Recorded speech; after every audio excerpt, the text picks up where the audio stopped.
말씀 가지고 인정하라는 제목을 같이 말씀드리겠습니다. 여러분, 제 아내가 이렇게 30주년이 되었어요. 5월 14일이면 저희가 결혼한 지 30주년이 딱 되는 날입니다. 제 아내가 이제 오랫동안 살면서 불리한 상황이 되면 제 아내가 버릇처럼 하는 행동이 하나 있어요. 여러분들도 많이 공감할 수 있을 텐데, 불리한 상황이 되면 아내가 하는 행동이 하나 있습니다. 역시 제 아내는 하와의 후예가 맞아요. 하와의 이브의 후손이 맞아요. 왜냐하면 일단 부인합니다. 불리한 상황이 되면 아니라 그래요. 일단 아니라 그래요. 웬만하면 그래요. 근데 양심에 조금 꺼림직하잖아요. 그러면 그때는 아내가 하는 패턴이 있어요. 애교를 떨면서 그리고 기억이 안 난다 그래요.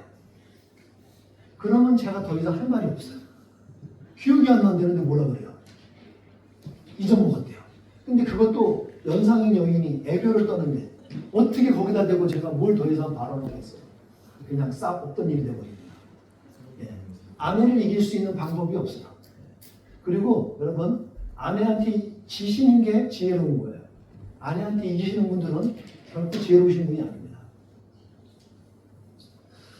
세계 정치를 봐도요. 제가 정치판에 봐도 그래요. 공통적이에요. 어느 나라도 다 그래요. 이 정치인들이 하나 치고 전부 다 거짓말 잘해요. 이렇게 뻔뻔한지 모르겠어요. 뭔 일 터지면 기억 안 납니다. 아닙니다. 안 했습니다. 딱 잡았대요. 맞죠? 제 말 틀리나요? 이 나라도 마찬가지예요. 뉴질랜드도. 일단 아니래요. 아니래요. 그리고 딱 뭐 좀 하면 기억 안 납니다. 잘 기억이 안 나네요. 여러분, 오늘 제 15주년 맞이해서 저의 부끄러운 과거 하나를 여러분에게 오픈하겠습니다.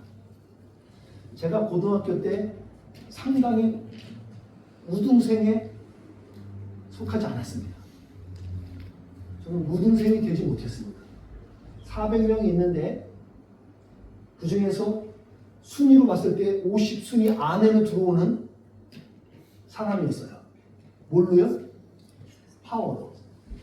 제 뒤에 350명이 있었습니다. 같은 학년에. 제가 천학년 때입니다. 그 당시에 청소년 아이들이 많이 흡연을 했어요.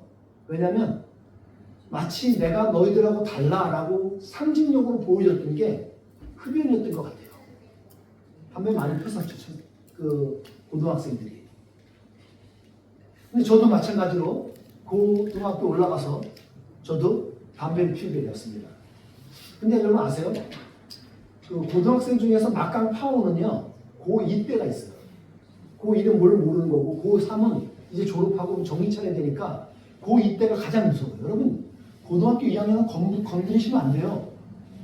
걔네 눈에는 보이는 게 없어요. 큰일 납니다. 그때 고2 때입니다.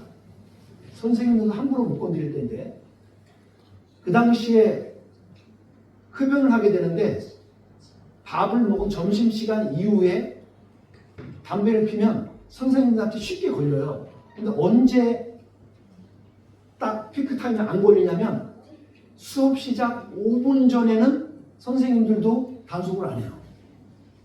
그럼 어떻게 될까요? 그래서 10분 전, 5분 전에는 화장실에 완전히 너구리 잡는 터전이 됩니다. 그런데 그곳에서 담배 연기가 많이 나겠지만 딱 하고 나서 빨리 타서 들어와서 이제 수업 시간에 들어오죠. 근데 담배 냄새가 날까 안 날까요? 다 나죠. 선생님이 들어오자마자 딱 오더니 너 중에 담배 핀 사람들 빨리 앞으로 나와 그러는 거예요. 근데 선생님이 저를 1번으로 불러요. 너 담배 폈지? 물어보는 거예요. 그럼 어떻게 할까 제가? 안 폈다 그래야죠. 바보가 아닌데 왜 그걸 예 그래요. 예상대로 저는 아닙니다 그랬어요. 그런데 저 그 이후로 5분 동안 대신하게 맞았습니다. 선생님한테. 몸으로 맞고 손으로 맞고. 왜 맞춘지 아세요? 제가 성냥을 물고서 입에서 물고서 그 말을 한 거예요. 얼마나 갑자났겠어 선생님이. 피는 거 뻔히 아는데도 불구하고 그러니까 성냥이 우리한테 그 학생들한테 상징이었어요. 난 너희들하고 틀려. 나는 그 상징인데 그거를 물고서 그 수업 시간에 들어가는 거예요. 맞으면 하죠. 당연히 맞아야죠. 전 그렇게 때려준 선생님 감사해요. 저는 원망하지 않습니다. 잘못되고 잘못됐다고 말하는데. 그게 1985년도입니다. 진짜 오래됐죠. 제가 목회 15년을 지금 지나갔습니다. 아마 저의 이성적인 거하고 저의 합리적인 판단으로 본다면 저는 대략 10년 전쯤에 교회를 그만뒀어야 돼요. 저의 계산은요, 어떤 계산이냐면 목회를 딱 시작했는데 5년 안에 무슨 변화가 없다. 그러면 이거는 내 이론적으로는, 합리적으로는 이거는 이제 별 발전이 없는 거예요. 근데 제가 그 이후에도 지금 15년째 이 정도 규모로 제가 계속 목회를 하고 있어요. 저의 이성 조건은 저는 안 돼요. 그런데 저는 하나님의 은혜로 지금 이 자리에 있는 것 같아요. 은혜 아니면 제가 여기 못 있어요. 그런데 제가 목회를 감당하면서 하나님께서 어려운 때, 고난의 때, 환난의 때 어려움이 많았죠. 저희 정신적인 것도, 저희 육체적인 것도. 그런데 그때마다 제가 뒤돌아보니까 제가 성장해 있더라고요. 제가 성숙해 있더라고요. 여러분도 마찬가지예요. 여러분 인생 가운데 어려움이, 고난이 와요. 그때마다 여러분 조금만 인내하시고 뒤를 돌아보시면 하나님의 인도하심이 있어요. 성장케 하시고 성숙케 하시는 하나님의 열매가 있다고. 지난 제가 15년 동안 설교하고 얼마나 많은 설교를 제가 했겠어요. 제가 다 정리해 다 갖고 있는데 얼마나 많은 몇백 편이 될 것 같아요. 그 설교를 했는데 여러분 제가 설교자가 무슨 설교를 했을까요? 제가 이 15년 동안 무슨 설교를 여러분한테 했을 것 같아요? 한 가지 설교했어요. 복음을 전했습니다. 복음이 뭐예요? 굿뉴스. 복된 소식이에요. 복된 소식이 뭐냐고요? 예수님이 그리스도시라는 사실을 전하는 게 저의 사명이었어요. 그래서 고난, 환난, 역경, 어려움이 있음에도 불구하고 여러분들 예수님 믿으면 구원받아요. 그리고 여러분의 환난에서 여러분 자유롭고 해방될 수 있어요. 이거를 제가 복음으로 증거했었어요. 그 복음의 핵심의 내용은 성경이었습니다. 여러분에게 퀴즈 낼 거예요. 성경에 66개의 문이 있습니다. 이게 무슨 상징이에요? 66이 무슨 표시예요? 알아맞히는 분 없어요? 성경에는 66개의 문이 있어요. 이 문으로 들어가서 하나님을 경험하고 하나님 만날 수 있는 문이 있어요. 성경 66장이요. 그리고 그 많은 문 중에 어떻게 보면 큰 집 중에 하나 집이겠죠. 근데 그 많은 집 중에 창문이 제가 헤아려 봤더니 1189개가 있어요.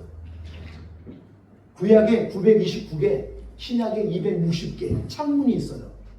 그게 뭐예요? 장수. 몇 장, 챕터가 그렇게 많아요. 그 장을 통해서 우리는 하나님을, 예수님을 또 구원 하나님을 만날 수 있어요. 그 창문을 통해서 볼 수 있다고. 여러분 성경이 말하는 핵심은 간단합니다. 너네들 자꾸 죄지면 심판받아. 그 얘기하는 거예요. 그래서 어떻게 하라고요? 돌아오라는 거예요. 돌아오라. 주님은 그 얘기하는 거예요. 계속 돌아와.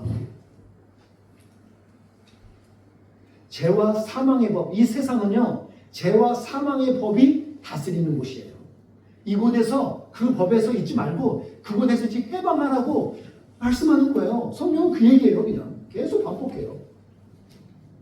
저는 이 메시지, 이걸 가지고서 성경을 계속 저는 설교했습니다. 여러분 그런 것 같아요? 고창동 목사가 그렇게 설교했던 것 같습니까? 아멘? 여러분 그거를 전하는 목회자가 목사예요. 자기 경험담 얘기하면서 나 옛날 옛적에 라떼 하면서 그거 얘기하면 안 돼요. 하나님의 말씀을 주고 하나님의 증거, 복음을 전해야 돼요. 그런데 여러분 제가 오래전입니다. 어떤 간증 집회에서 어떤 간증자가 간증을 했어요. 간증을 하는데 이분이 자기가 예수님을 믿는데 너무 어렵게 믿었대요. 뭐가 어렵습니까? 이제 근데 본인이 설명하는데 그런 거예요. 진짜 훌륭한 설교가들, 달변가들, 진짜 뭐 깔끔한 설교들 많이 있대요. 근데 자기는 어려웠던 게 어떻게 구원받는지에 대해서는 잘 설교하지 않더래요. 솔직히 했거든요. 여러분 죄를 회개하시고 여러분 회개하셔야 됩니다. 죄로부터 돌아서야 됩니다. 다 했거든요. 근데 잘 안 들렸대요. 분명히 설교자들은 설교할 때요. 보통 예수님을 다 믿는 사람이거니 중심으로 하고 설교를 하거든요. 그러니까 지금 예수님 모르고 주님께 나왔던 사람들은 모르는 거예요. 지금. 말씀, 복음, 그래 그게 복음이구나. 알겠다 이거예요. 근데 어떻게 그 죄 심판에서 자유하고 구원을 받을 수 있는지에 대해서는 방법을 안 가르쳐준다는 거예요. 제가 그거를 듣고 나서 좀 생각이 났어요. 오늘 말씀을 적용하면서. 구원은 어떻게 하면 맞는 거죠? 오늘 우리가 읽은 성경은 그래요. 벌써 1장, 2장, 3장을 우리가 지금 보고 있는데 메신저죠. 복음을 전하는 메신저로서 예레미야가 등극해서 첫 번째 말한 게 뭐냐면 책망이었어요. 너희들 그러면 안 돼. 죄 짓고 있잖아. 책망을 했었어요. 근데 책망하는 이유가 뭐예요? 돌아서라고요. 다시 돌아오라고 그 얘기하는 거예요. 그런 이유에 오늘 돌이켜 회복하려고 하면 구원 받으려고 하면 너네가 어떻게 해야 되냐고 주님께서 진지하게 얘기하시는 거예요. 그걸 잘 들으세요. 제가 지난 목회를 돌아보면서 저의 마음 가운데 제 밑바닥에 가지고 있었던 이 저변에 가지고 있던 생각 하나 있고 마인드가 하나 있습니다. 믿음이 없으면 좀 의리라도 있었으면 좋겠다고 생각했어요. 믿음이 좀 없으면 의리라도 있으면 그래 좀 살아보게 어떻게든지. 근데 제가 얼마 전에 작년부터인가 제가 좀 생각이 좀 바뀌었습니다.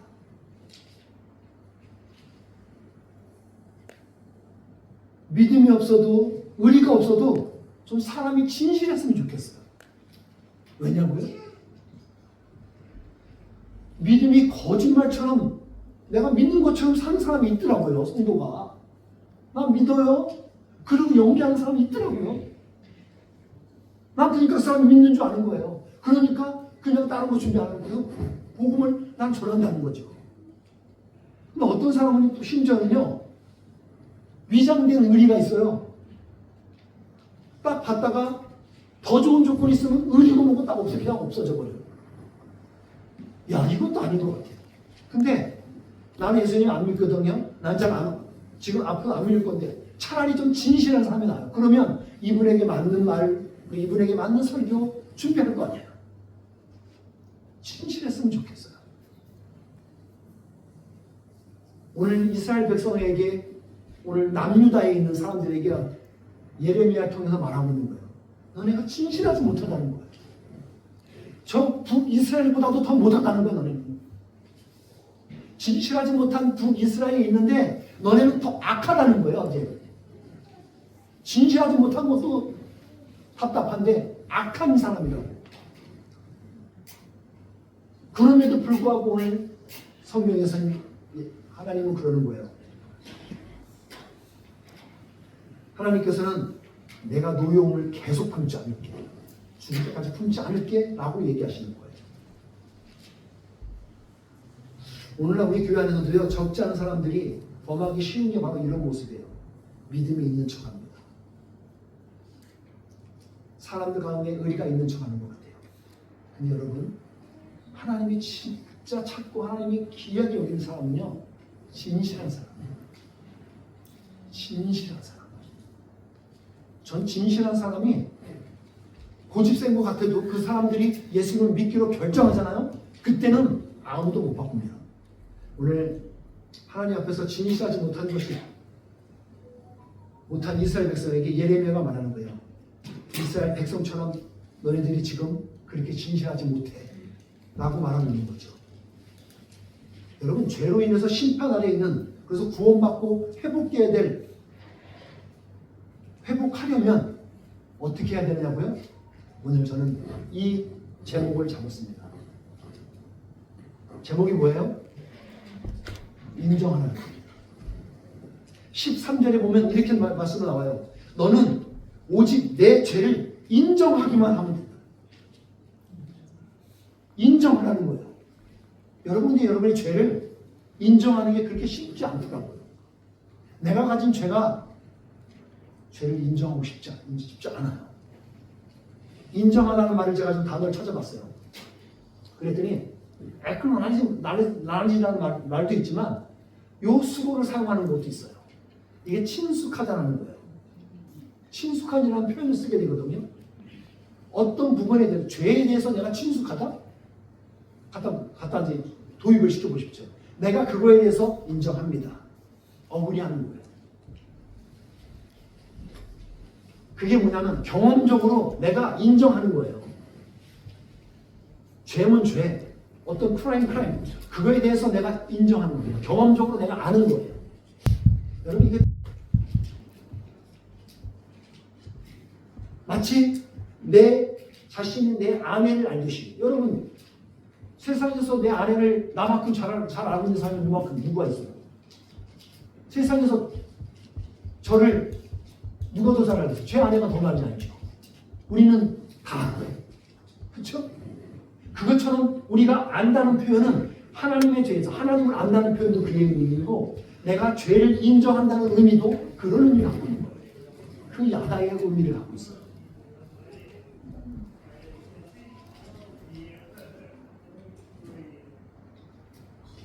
무엇을 안다는 거예요? 자신이 범한 죄를 인정하는 거예요. 여기서 하나 포인트를 보세요. 우리들이 인정받는 요건을 다 가지고 있어요. 여러분 인정받고 싶죠? 맞죠? 여러분들 남편에게, 여러분 직장에서 인정받고 싶죠? 근데 왜 사람들이 화나고 힘들어해요? 나를 인정해주지 않아서, 나를 리스펙해주지 않아서 그러는 거잖아요. 근데 여러분 생각을 좀 바꿔보세요. 인정하는 건 왜 안 하죠? 인정은 받고 싶은데 인정하는 것은 우리가 되게 약해요. 안 하려고 그래요. 여러분 그게 다른 사람의 모습이 아닙니다. 바로 나의 모습이고 여러분의 모습이에요. 인정해야 돼요. 여러분 인정할 때 역사가 일어나요. 내가 죄인입니다라고 인정할 때 구원의 역사가 일어나기 시작하는 거예요. 근데 이걸 인정 안 해요. 부부 사이도 마찬가지입니다. 부부 사이도 마찬가지죠? 아, 내가 잘못했어 라고 말하면 끝나요. 근데 끝까지 난 아니야. 너가 잘못했잖아. 너가 더 잘못했잖아. 이러면서 싸움되는 거잖아요. 맞잖아요. 인정하는 거예요. 내가 인정하는 변화돼요.